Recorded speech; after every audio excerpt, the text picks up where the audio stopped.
York Congresswoman Alexandria Ocasio-Cortez says she will not run to be the top Democrat on the House Oversight Committee, a decision that could open the floodgates for a hotly contested free-for-all fight for the role. The decision comes after Representative Jerry Connolly announced he will step down from the post. Now, as a reminder, Cortez ran for that role months ago, but she lost it to Connolly. Now, Representative Robert Garcia is floating a run to his colleagues, and firebrand progressive Representative Jasmine Crockett is also seen as a likely candidate. 87-year-old Representative Eleanor Holmes Norton, D.C.'s honorary representative, is also eyeing a bid for the role. The election is shaping up to be a showdown between older, long-seated members of the party and progressive members looking for younger representation. MSNBC host Morning Joe and Mika Scarborough commented on the announcement. Let's take a look. The Democrats need her more than she needs the Democrats. Yes. It's that simple. And so she's got to be thinking, wait a second, I'm going to put myself out there again just so a bunch of old members and seniority are going to knock me down?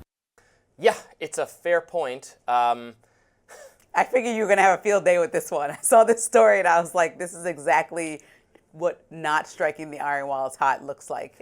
So Jerry Connolly has to step aside from this role after only being in it for a few months because he's battling cancer. Yes, he is very sick with cancer.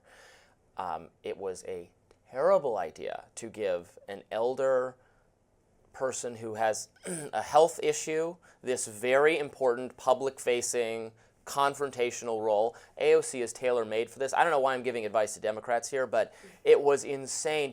But it's his turn.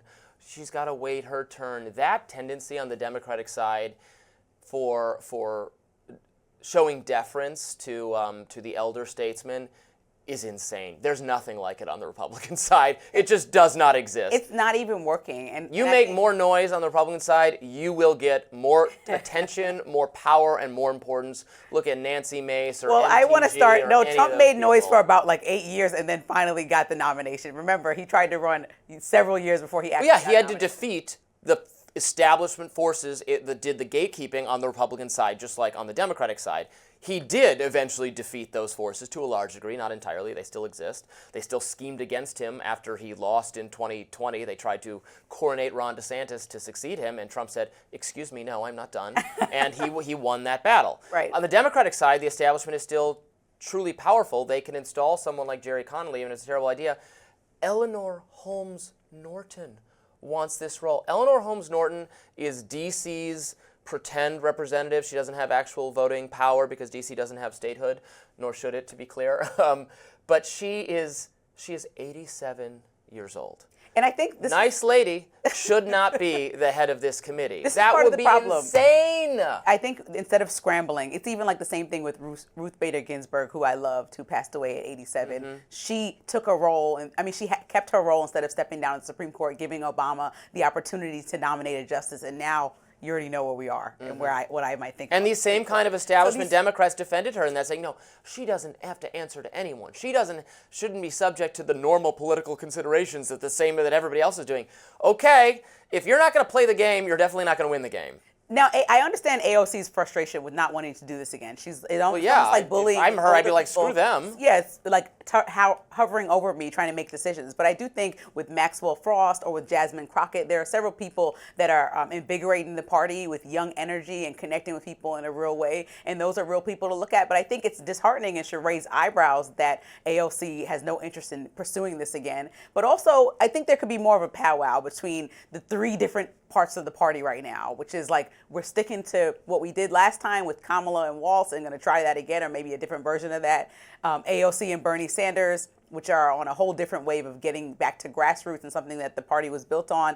And then the other side that's kind of like just trying to step away from everything they've ever done, break all the norms, break away from all the fringe issues that Democrats are on top of and figure it out. But what I don't understand is the time that Democrats are wasting. The election was lost in November. We are now in May, and this is an opportunity with how bad people are feeling and the economy is feeling to Americans to strike the iron while it's hot and really make an effective plan. Get people in position and worry about next year and the year after, midterms, the next election season, and really get your ducks in a row. And I just haven't seen it yet. Maybe there's like secret meetings happening that we don't know about. But I think really it's time to think about embracing young people, because you cannot just hold these positions and continue to do the same thing. What worked in 1990 does not work in 2025 for people that are voting, people that are having children, people that care about taxes, a lot of things changed. And so we need to be talking to those constituents, get out on grassroots initiatives, and get a pulse on what people actually want.